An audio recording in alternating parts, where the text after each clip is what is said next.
आप देख रहे हैं पाकिस्तान प्रॉपर्टी लीडर्स का यूट्यूब चैनल और आज की इस वीडियो में हम बहरिया टाउन कराची के हवाले से 3 चीज़ें जो है वो डिस्कस करेंगे जो कि केसेस के हवाले से है।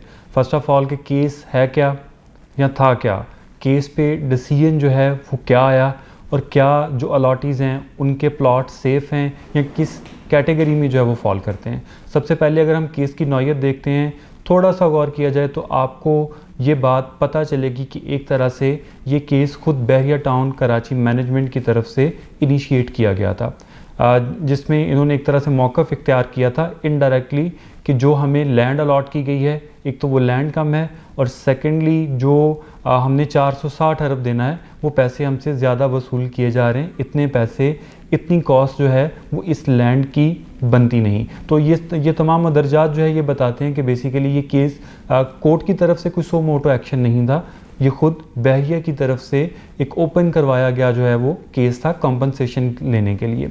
और जो 23 नवंबर को लास्ट इसकी हेयरिंग थी 2023, उसमें अगर हम देखते हैं तो अगर फ़ैसले की मैं बात करूं, जो मेरा सेकंड पॉइंट है, तो ये केस ख़त्म हो गया है।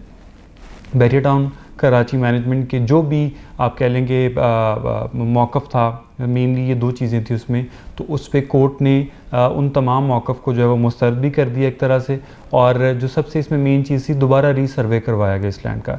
जब रीसर्वे करवाया गया तो तकरीबन 3,000 साढ़े 3,000 एकड़ जो है वो एक्स्ट्रा लैंड बल्कि बहरिया टाउन के पास है।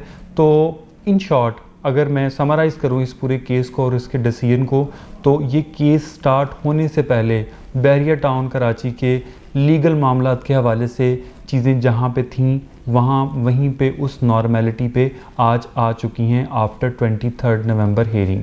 अगर आप बहरिया टाउन कराची के हवाले से उनकी केसेस को लेकर कंसर्न थे तो वो तमाम चीज़ें क्लियर हो चुकी हैं। अगर आप डिटेल्ड इसका जो है वो पढ़ना चाहते हैं तो यकीनन 23 नवंबर के हवाले से जितना भी हमारा प्रिंट और डिजिटल मीडिया है उस पर तमाम चीज़ें वैसे भी मौजूद हैं, आप पढ़ भी सकते हैं। अब अगर एक चीज़ और थी जो लोगों को बहुत कन्फ्यूजन का शिकार कर रही थी, वो NOC था जो एक कैंसिल हुआ SPCA की तरफ से, सिंध बिल्डिंग कंट्रोल अथॉरिटी की तरफ से।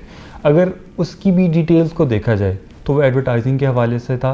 17 से 18 करोड़ जो कि ऑन रिकॉर्ड जो है वो मौजूद है। बहरिया टाउन कराची ने उस स्पेसिफिक NOC के हवाले से जो वो जमा करवा दिया हुआ है।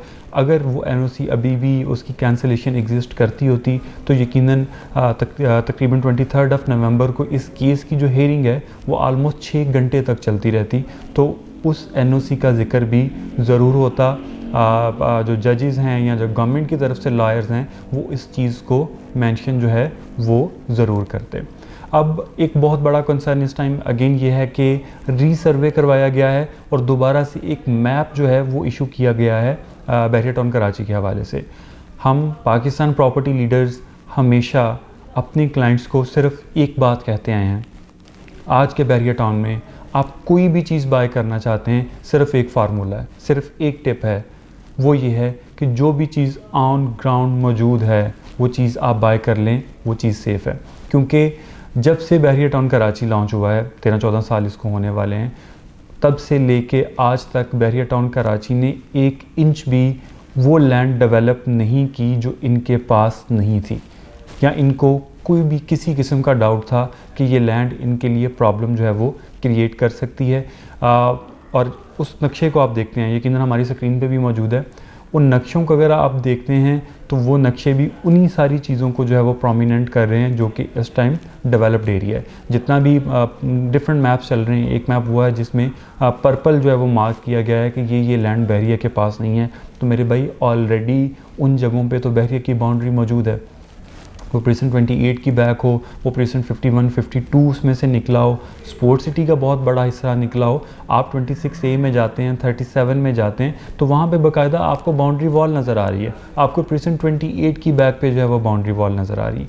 इसी तरह बाउंड्री वॉल पैराडाइज में जो है वो आप बहुत सारे प्रीसेंट्स में नज़र आती है। जो गोठें थी अंदर उनको भी जो है वो बाउंड्री लगा के बिल्कुल जो है वो सेपरेट कर दिया गया है। अगेन ये केस रिज़ॉल्व हो चुका है as per order of supreme court, और उसी तरह मतलब बहरिया का वही स्टेटस इस टाइम चल रहा है जो इस केस के स्टार्ट होने से पहले था। आपको अभी भी अगर अपनी लैंड पे अपनी किसी भी चीज़ पे कोई डाउट है, हम ऑलरेडी अपने नंबर ऑफ़ क्लाइंट्स के जो प्लॉट्स हैं, जो प्रॉपर्टीज़ हैं, वो वेरीफाई करवा चुके हैं। आप भी अपनी प्रॉपर्टी को अगर वेरीफाई करवाना चाहते हैं तो आप हमारे गिवन नंबर्स पर अपनी डिटेल्स, अपना BTKP नंबर शेयर करके अपनी प्रॉपर्टी को भी वेरीफाई करवा सकते हैं। अगेन मैं इस चीज़ को मेंशन कर रहा हूँ कि ये केस टोटली जो है वो रिजॉल्व हो चुका है। मज़ीद डिटेल्स के लिए आप हमारे गिवन नंबर्स पर कॉन्टैक्ट कर सकते हैं। Thank you.